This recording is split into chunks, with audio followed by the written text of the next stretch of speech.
Buenas tardes, espero que se encuentren todos muy bien.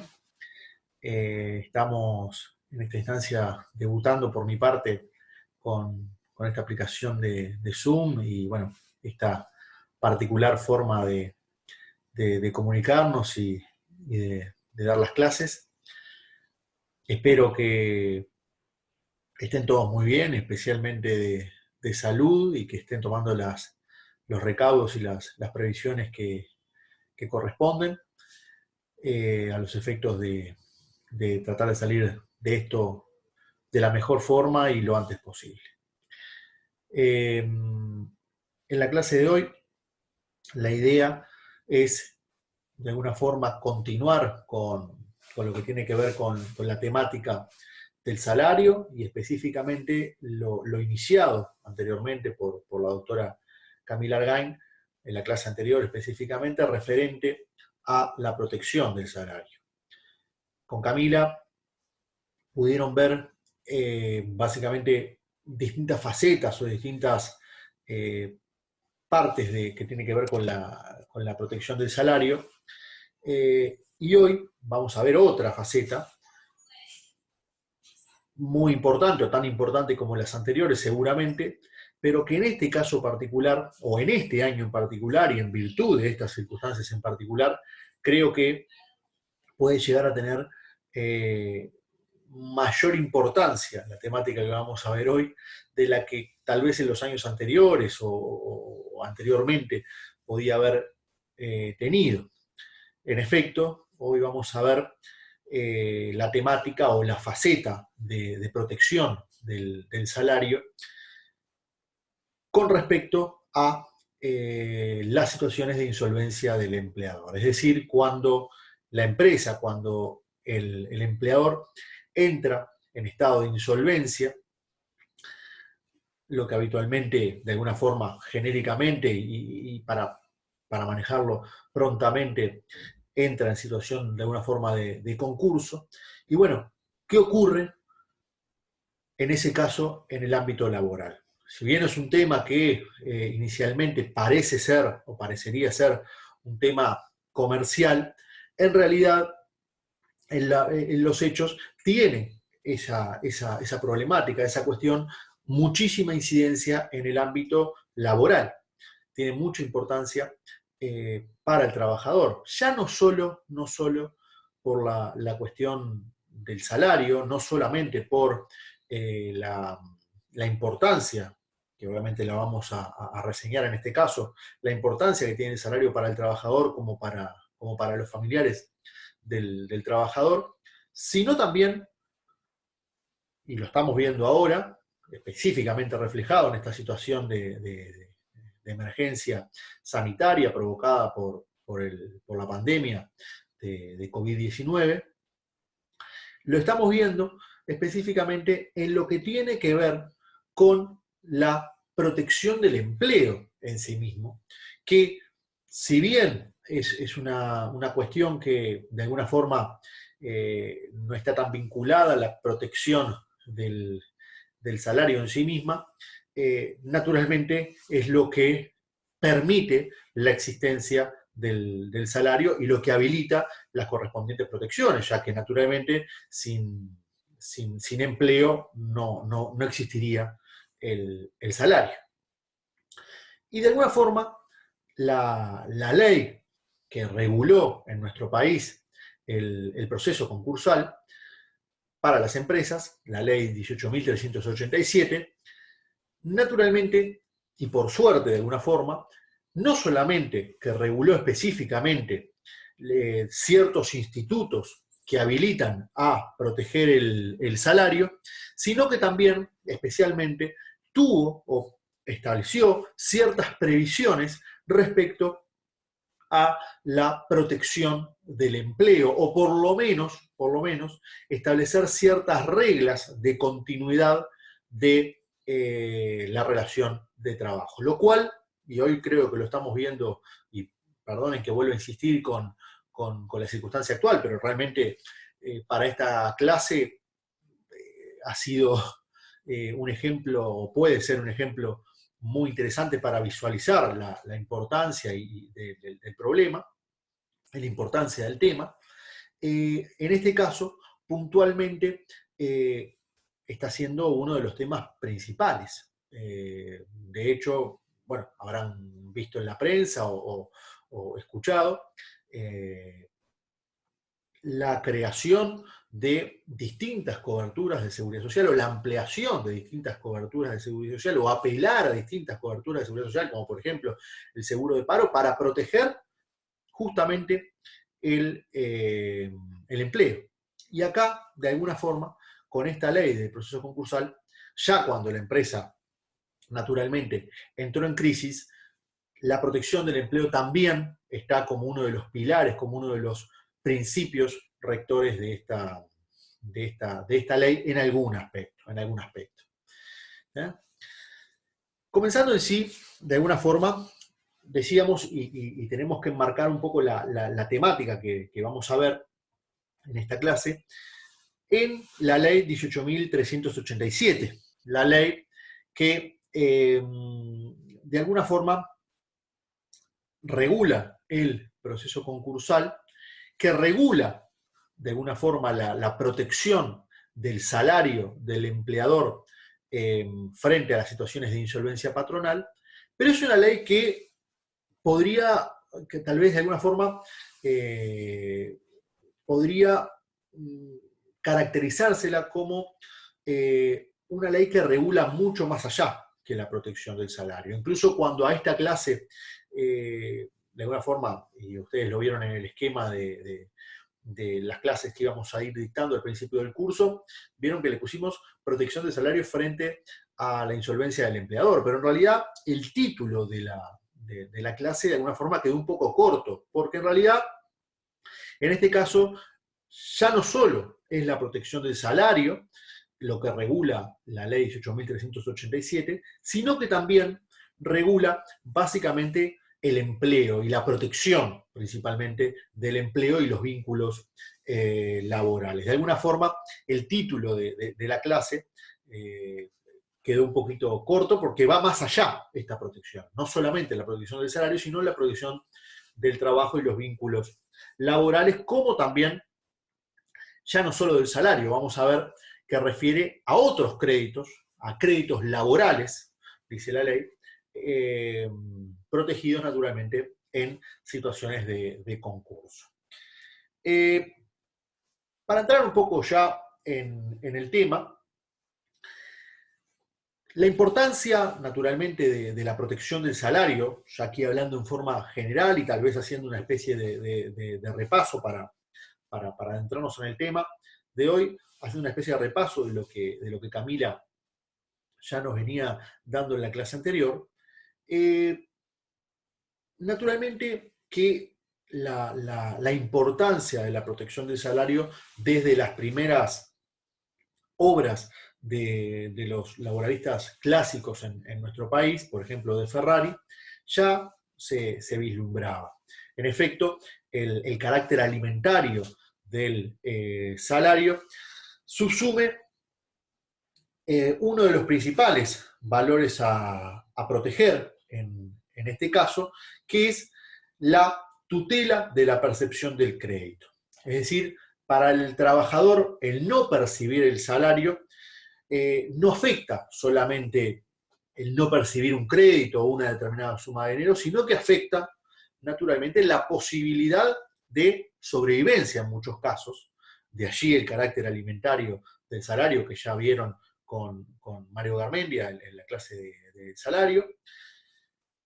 Y también, en este caso particular, la importancia de esa protección ya no solo va en función del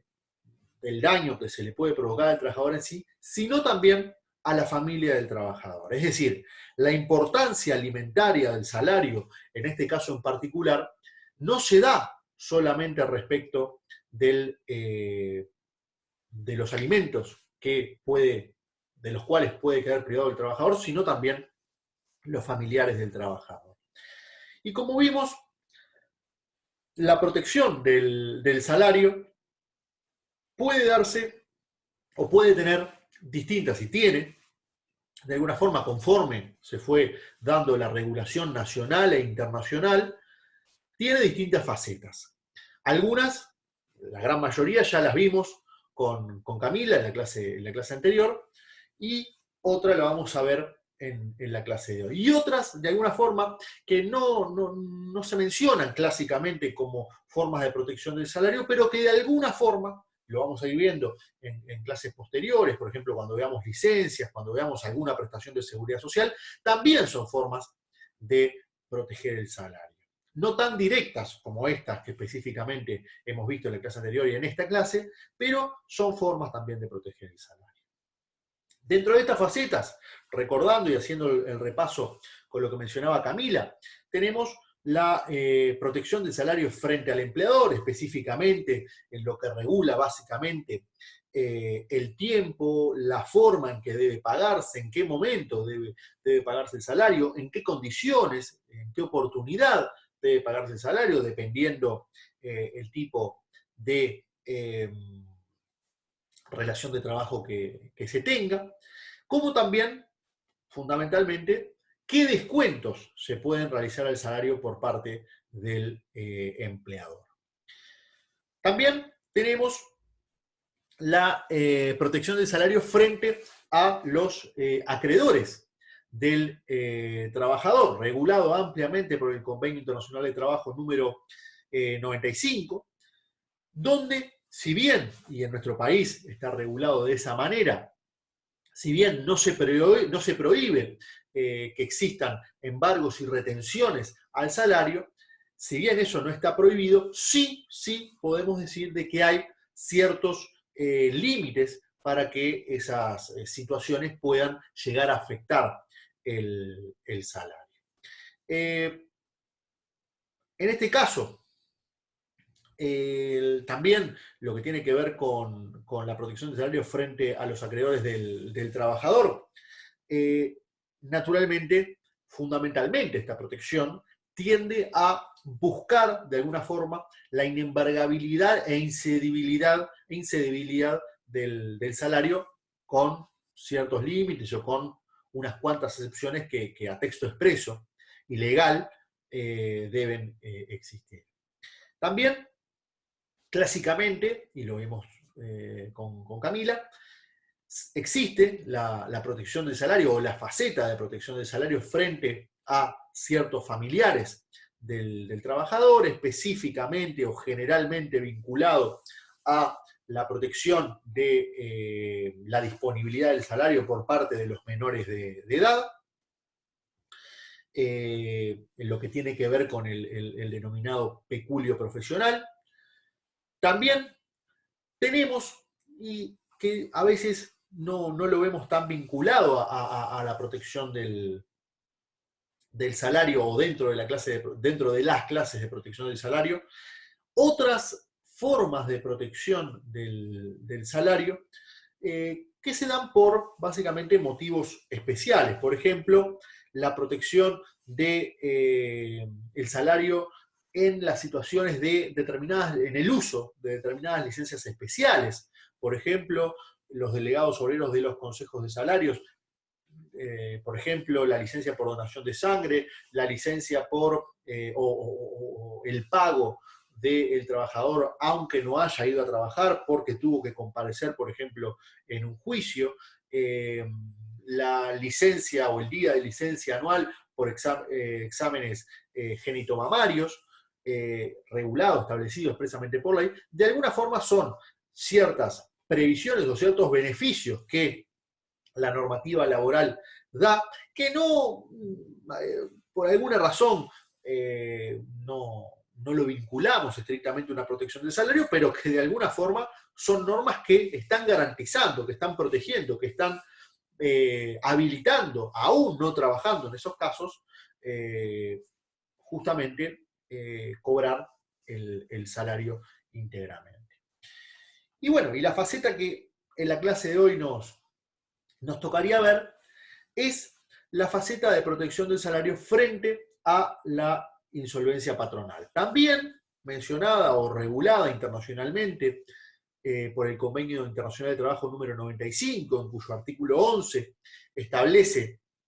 que cada Estado, cada país ratificante del convenio, como lo ha sido nuestro país, debe prever crear un sistema de protección del salario en este tipo de situaciones, y tiene esta temática en particular, así como primera característica que podríamos llegar a mencionar, tiene una interesante participación plural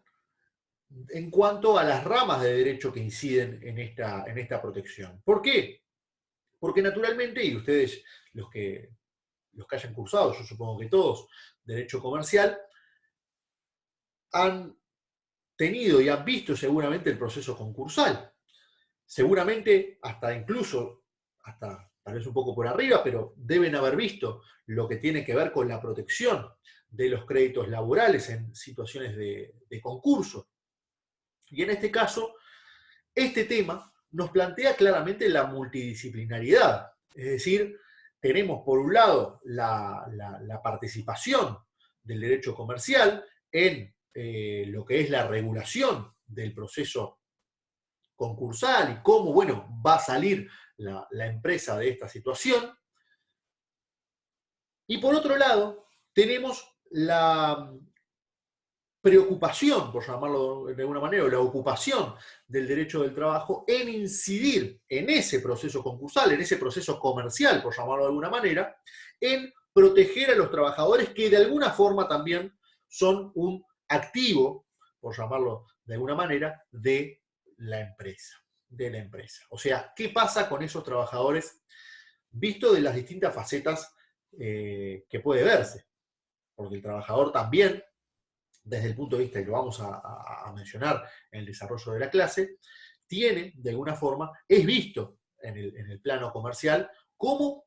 una parte integrante de la empresa. Hay que ver qué lugar ocupa, pero es una parte integrante de la empresa. Y para el derecho del trabajo, naturalmente, es el foco de atención principal y el foco de protección principal. ¿No? Empezando específicamente a ver un poquito la actualidad del tema, vemos que con respecto a la protección de los acreedores laborales frente a la insolvencia del empleador o a la insolvencia empresarial, la actualidad del tema, la verdad que es fundamental. Sinceramente, como a modo anecdótico, les digo que en los años anteriores, cuando yo tenía que dar esta clase o cuando otro de los docentes de la cátedra tenía que dar esta clase,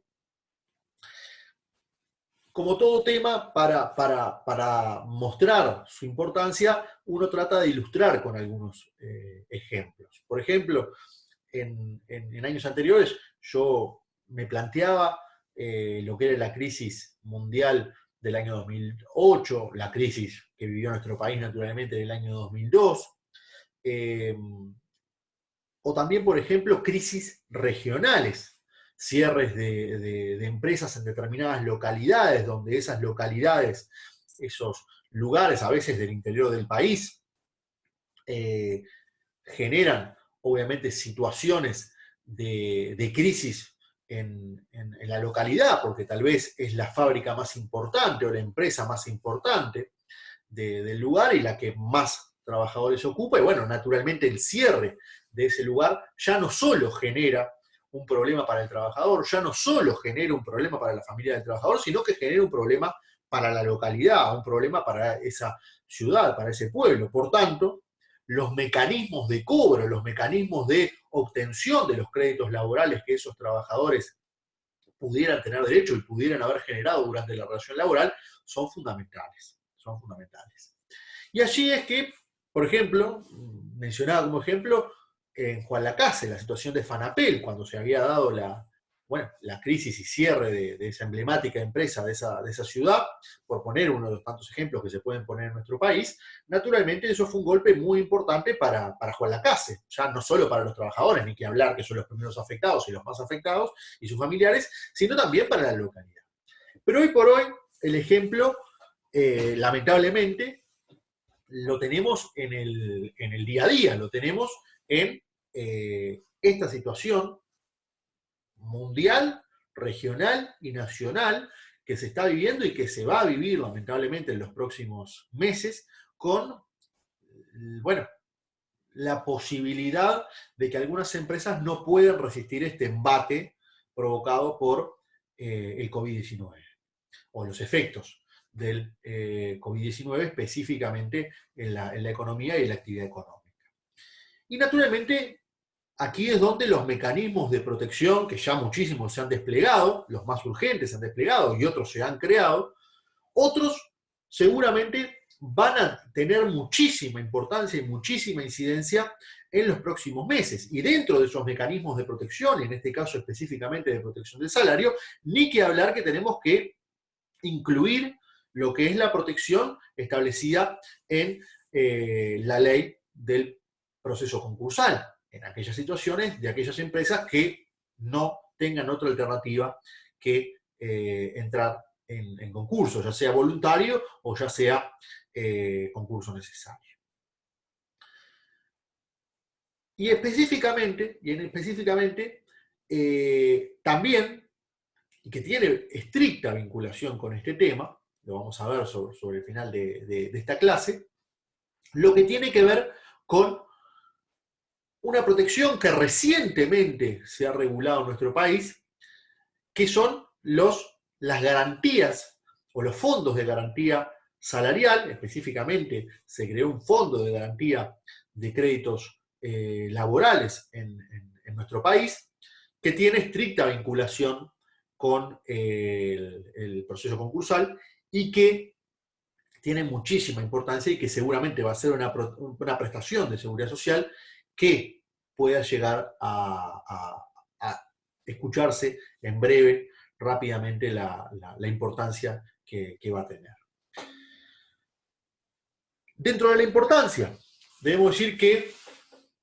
también la importancia ya no solo se ve en el momento lamentable de estas crisis, sino que también se ve o cuando vemos y analizamos el crédito que estamos protegiendo. El crédito laboral, naturalmente, no es un crédito más del concursado, del quebrado, no es un crédito más de la empresa que entró en concurso. La quiebra ya sabemos que de alguna forma en nuestro país ya el término quiebra no debe utilizarse, pero para ser gráfico en este sentido. Porque el salario, naturalmente, depende del trabajador y su familia y también afecta indirectamente a la sociedad. Y en este caso, en nuestro país, la evolución de la protección del salario fue bastante temprana, fue bastante extensa de alguna forma, y tuvo básicamente distintas facetas, o dentro de una gráfica tuvo mayor o menor protección de los créditos laborales, dependiendo cada regulación y dependiendo cada época. Por ejemplo, dentro de las primeras regulaciones fue el Código Civil, entre los artículos 2369, el Código de Comercio, en el artículo 1732, que caracterizaban y señalaban que los salarios impagos eran créditos personales privilegiados de primer grado. ¿Qué significaba esto? Básicamente, en el orden de créditos que una empresa podía llegar a tener en una situación de concurso, de los créditos que tuviera que llegar a afrontar. Bueno, el salario, principalmente el salario, no todos los créditos laborales, el salario específicamente,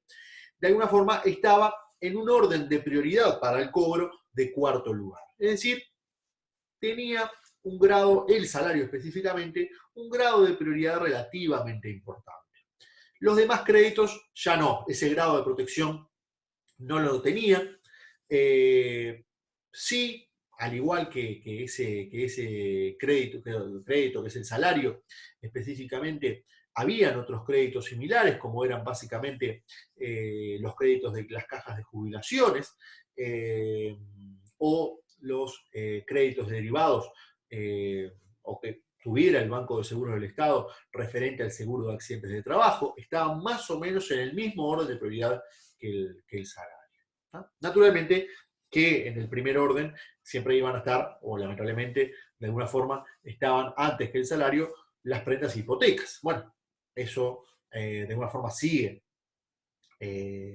siendo invariable, ¿no? Y bueno, el salario, hoy por hoy, ahora de un rato ya vamos a ver qué orden de prioridad tiene. ¿Qué comprendía este orden de prioridad? Básicamente, regulado por el Código Civil y por el Código de Comercio. Básicamente, la prioridad era específicamente, este orden de prioridad en cuarto lugar, era específicamente del salario y toda partida que tuviera esa naturaleza. ¿No? Si era una partida laboral no salarial, naturalmente no estaba comprendida dentro de esta posibilidad. No comprendía la indemnización por despido, por ejemplo. En tanto se entendía que la naturaleza, y se entiende que la naturaleza del despido es básicamente reparatoria e indemnizatoria. Y en este caso, entonces, pasaba a ser un crédito común, la IPD, un crédito, como se denomine incluso actualmente, como crédito quirografario. También existía cierta limitación a esta protección, porque solamente se protegía, y con este grado de prioridad, y con este orden de prioridad, a los créditos salariales anteriores a 6 meses de la situación de quiebra. Recuerden que antes de la ley 18.387 hablábamos de quiebra o concordato. Bueno, antes de la situación de quiebra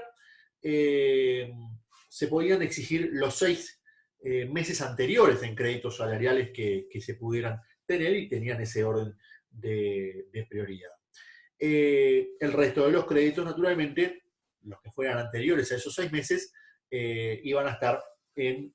situación de ser un crédito común o quirografario también. En este caso, incluso se daba la situación de que ciertos trabajadores tuvieran una protección especial. Cierto grupo de trabajadores iban a tener una protección especial, como eran básicamente los trabajadores de la siembra, del cultivo, recolección, transporte de frutos, obreros de la construcción, trabajadores marítimos y aeronáuticos, tenían un grado de prioridad por sobre otros trabajadores para el cobro. De Ferrari en esta época criticaba este sistema de protección del salario frente a la insolvencia patronal, porque básicamente sostenía que un crédito con naturaleza alimentaria de ninguna forma debería estar ubicado en un cuarto orden de prioridad, en un cuarto orden de privilegio o preferencia. En este caso, señalaba, textuales palabras de Ferrari, que de alguna forma la protección se tornaba ilusoria, en tanto, en muchos casos, un cuarto lugar en la prioridad para el cobro hacía prácticamente inviable la posibilidad de cobro del salario. Luego, años después, el Uruguay ratifica en el año 1953, el 23 de noviembre de 1953, a través de la ley 12.030, ratifica el Convenio Internacional de Trabajo número 95, que es el que, como les dije hace un rato, es el que prevé la protección del salario o establece que los países deben crear ciertos mecanismos de protección del salario frente a la insolvencia patronal. Específicamente esto en el artículo 10 de ese Convenio Internacional del Trabajo. Y ese Convenio Internacional básicamente establece que el trabajador deberá ser considerado acreedor preferente para el cobro de salarios, ¿no? Establece esa máxima importante, y que el salario deberá pagarse íntegramente antes que a los demás acreedores ordinarios, es decir, los que nosotros habitualmente denominamos como quirografarios, por lo cual básicamente esos son los lineamientos principales que este Convenio Internacional de Trabajo número 95, ratificado por el Uruguay en 1953, establecía para el país ratificante, en este caso el Uruguay. Posteriormente se sanciona el Decreto Ley 14.188, que reguló el proceso laboral uruguayo en su momento. Fue una de las primeras leyes que creó un proceso autónomo laboral en nuestro país, que no es el actual, eso ya lo vamos a ver. Y en este caso introdujo algunas innovaciones respecto al régimen de protección del salario en casos de insolvencia patronal, específicamente equiparando la situación de los acreedores laborales a los acreedores hipotecarios y prendarios, en el sentido de que para el cobro del crédito laboral no tenían por qué esperar específicamente las resultancias del concurso, y con ese grado de preferencia ya podían directamente acceder a la justicia laboral para, proteger y realizar las acciones tendientes al cobro del crédito que corresponda. También este decreto ley 14.188 preveía la posibilidad de que el crédito laboral sea cobrado preferentemente en forma íntegra por el trabajador. El crédito salarial, perdón, dije laboral, el crédito salarial, debería haber dicho, sea cobrado en forma íntegra por el trabajador. Esta ley de alguna forma no tuvo tanta aplicación en la práctica, sin perjuicio de que varios de los postulados que acabo de mencionar, que traía este decreto ley, hoy por hoy terminaron replicándose en el sistema actual de protección del salario frente a la insolvencia del empleador. ¿Cuáles son los fundamentos? Como pueden ver, o van a poder ver en el PowerPoint que le subí, ¿cuáles son los fundamentos que tiene la tutela especial de protección del salario en este caso? Bueno, naturalmente se encuentra el fundamento constitucional en los artículos 7, 53 y 54 de la Constitución de la República, porque naturalmente allí se protege el trabajo y específicamente los créditos que el trabajador tenga derecho a percibir como consecuencia del trabajo. Pero también hay otros principios u otros fundamentos legales o extralegales que tienen que ver con esa protección. Muchos de estos fundamentos, o diría la mayoría de estos fundamentos, se encuentran especialmente previstos en la Ley 18.387, como son específicamente el fundamento del principio de continuidad de la relación laboral y la preservación de la fuente de empleo. Vamos a ver que con la ley del proceso concursal se tiende en la medida de lo posible a continuar la relación de trabajo, en virtud de la existencia de la regla, mejor dicho, de que la situación de concurso no suspende ni termina la relación de trabajo. Es decir, la declaración del concurso no genera de pleno derecho el fin de la relación laboral. Naturalmente que la relación laboral puede llegar a terminar posteriormente, por ejemplo, por decisión del síndico o por acuerdo entre el interventor designado y el empleador, pero no necesariamente la declaración del concurso termina la relación laboral. Y esto es un aspecto muy importante, porque esto justamente lo que nos hace visualizar es que precisamente la protección de la ley ya no solo va destinada al salario, sino también a la fuente de ese salario, de alguna forma, que es la fuente de empleo, el trabajo. ¿Cuáles son las razones principales para la inclusión del crédito laboral dentro de las preferencias crediticias? Bueno, en primer lugar, ya lo dijimos, lo mencionamos, el carácter alimentario del salario. Esta es la razón seguramente más fuerte, la naturaleza del salario como crédito alimentario justifica esta protección y las más amplias protecciones que la legislación pueda dar. También La doctrina, en esto pueden ver bueno, los artículos que en el PowerPoint tienen mencionados, de Mario Garmendia, de Rosenbaum y Castelo, de Falco, de Danubio Moreira. Naturalmente, la protección también señalan todos estos autores, que tiende a estar justificada en la debilidad contractual del trabajador respecto del empleador. En este caso, esa debilidad, digamos, al momento de negociar, muchas veces también justifica que la legislación compense la posibilidad de que el trabajador tenga cierto grado de preferencia al momento de cobrar el crédito que le corresponde. También las razones de la inclusión del crédito laboral dentro de las preferencias crediticias dentro de un proceso concursal se vislumbran en las causas de preferencia del trabajador. Vemos que se entiende que el trabajador con el desarrollo de su actividad laboral, con el trabajo, genera un plus para la empresa, genera ingresos para la empresa y de alguna forma le permite crecer a la empresa. Por tanto, resulta o parece un contrasentido que aquel activo de la empresa, por llamarlo de alguna manera, y pido las disculpas del caso por llamarlo de esta manera, pero es para que se entienda dentro del ámbito de alguna forma comercial o empresarial, ese activo que sirvió para acrecentar el valor de la empresa, no parece lógico que se lo sancione de alguna forma o se lo perjudique en el proceso de cobro de sus créditos laborales cuando la empresa entró en crisis, ¿no? Parecería justamente que tendría que ser aquel sujeto que tenga mayores posibilidades de cobro en algún caso. Y también, naturalmente,